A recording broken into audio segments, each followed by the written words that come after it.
But the only channel that you have shown trust to is India Today, because we have on the ground our reporters on different locations. But Gaurav Sawant from day one has been bringing you at utmost life risk to get you these reports of what is actually unfolding in Ukraine. I want to go across to him now.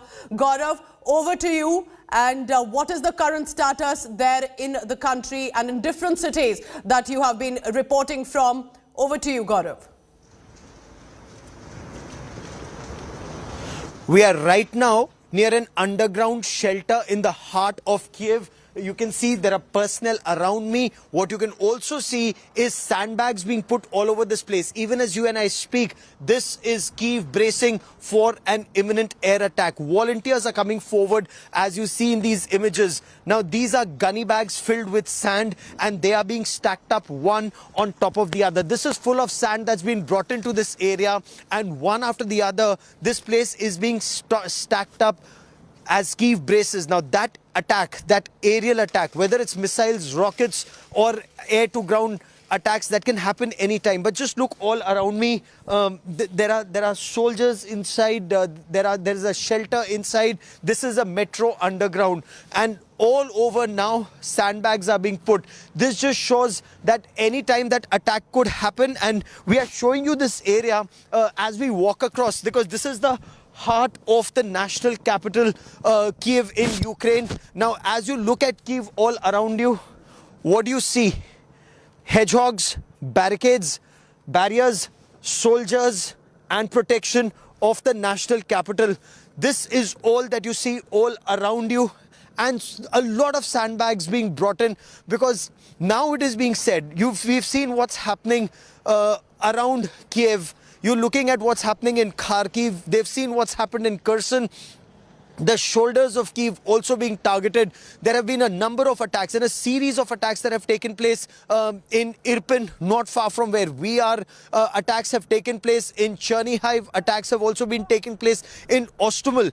Air defense of Kyiv is systematically being targeted by the Russians. Now they will move into Kyiv. So all you notice all around is efforts to protect Kyiv from that imminent Russian air attack, air and missile attack. People actually have been asked now, those who are not a part of the effort to protect Kyiv, to move to safer areas, and a large number of people are moving to safer areas. They're going to the suburbs because it is hoped that suburbs will be safe. They're also moving to villages around, living with perfect strangers and yet contributing to the war effort, whether it's making camouflage nets, or it's preparing Molotov cocktails, or preparing bandages, or driving vehicles. They need a lot of drivers to drive vehicles for ambulances and to carry resources and supplies to the soldiers, because frontline now is no longer in Donbass or in Odessa or in the Sea of Azov. The front lines now are on the outskirts of Kyiv. So all efforts being made right now, Pooja, is to protect the national capital, and every individual is a part of that effort to protect, as they say, their motherland and their honor. This is now a fight for the self-respect in face of this very imminent and big Russian attack that's expected anytime if talks do not succeed. Pooja. Gaurav, because you've been there from day 1 to day 11 today, and you've been, I can see, driving across different cities to actually assess the situation. Which city do you think at this point is still the worst? Is it Kharkiv? And this is while Kyiv, the capital city, is awaiting possibly an imminent airstrike, as you're telling us.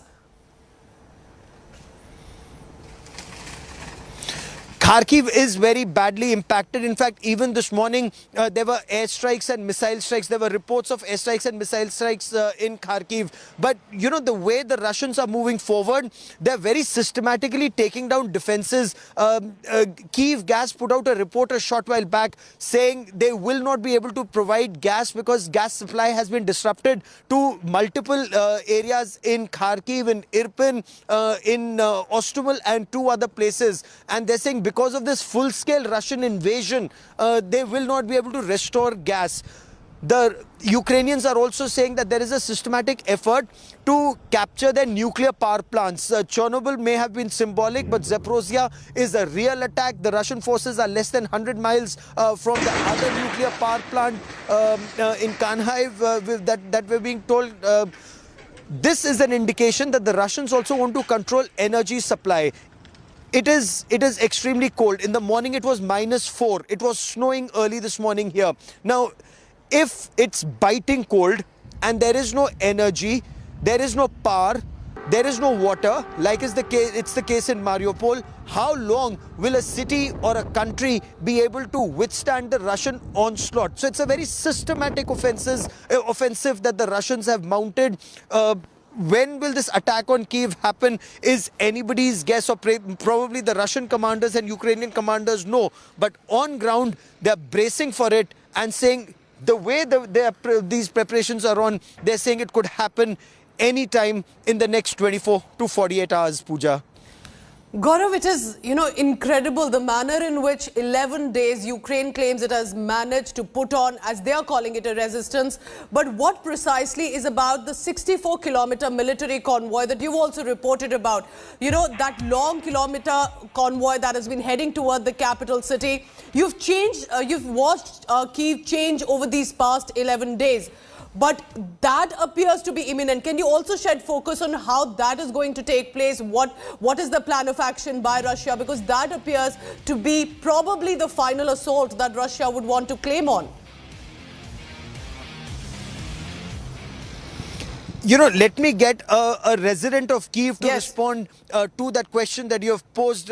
And he's been speaking to the army, he's been speaking to the police and to locals and to the political leadership. Mr. Kuldeep Kumar, a businessman here in Kyiv, with me, also guiding us through a lot of our travel across the capital and the suburbs and the fighting areas where the fighting is taking place.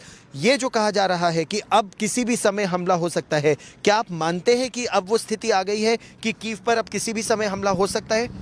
मान तो मैं 2 दिन से रहा हूँ, लेकिन कुछ लग नहीं रहा। फिर भी लोगों पर ऐसा कुछ डर ही मुझे महसूस नहीं हो रहा। देखिए, यहाँ पे घूम रहे हैं, गाड़ियाँ चल रही हैं।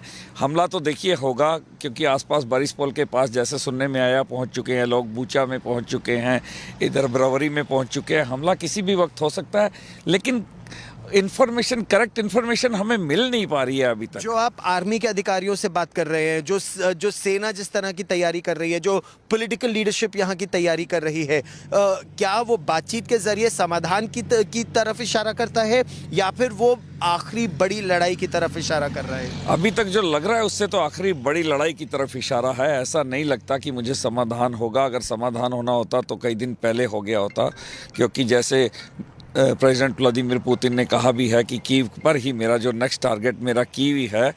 तो वेट कर रहे हैं, लेकिन लोग तैयार बैठे हैं, पीछे हटने को तैयार नहीं है, लड़ने को तैयार हैं। ये जो ऊर्जा रोकी गई है कई जगहों पर, मतलब गैस सप्लाई, कीव गैस ने कहा कि 6 जगहों पर वो गैस सप्लाई नहीं कर पा रहे क्योंकि ये फुल स्केल रशियन इन्वेजन है इस समय, तो रेस्टोर नहीं कर पा रहे हैं। तो अगर न्यूक्लियर पावर प्लांट पर भी रशिया कब्जा करने की बात कर रहा है और गैस सप्लाई भी रुक जाएगी, तो इस हाड़ कपाने वाली सर्दी में कब तक झेल पाएंगे?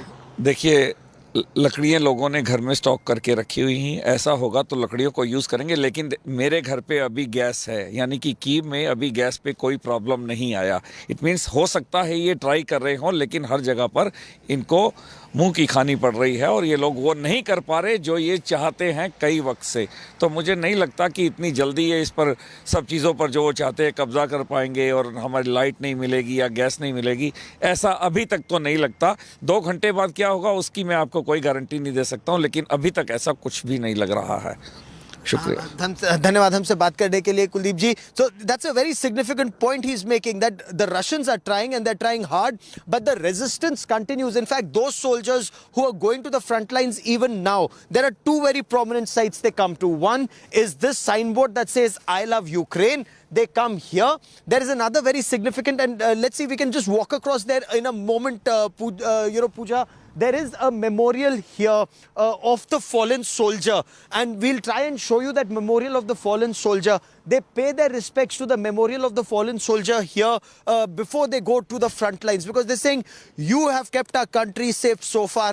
We salute you and we hope to walk in your footsteps and keep this country safe. I had a chance to interact with some of those soldiers who came here, paid their respects at this memorial of the fallen martyrs, and then they proceeded to the front lines. So the resistance is there. The resistance is very apparent and not just restricted to the armed forces. Their will to resist is tremendous. But how long with that will, but without the weapons, can they sustain it, remains the big challenge, Pooja.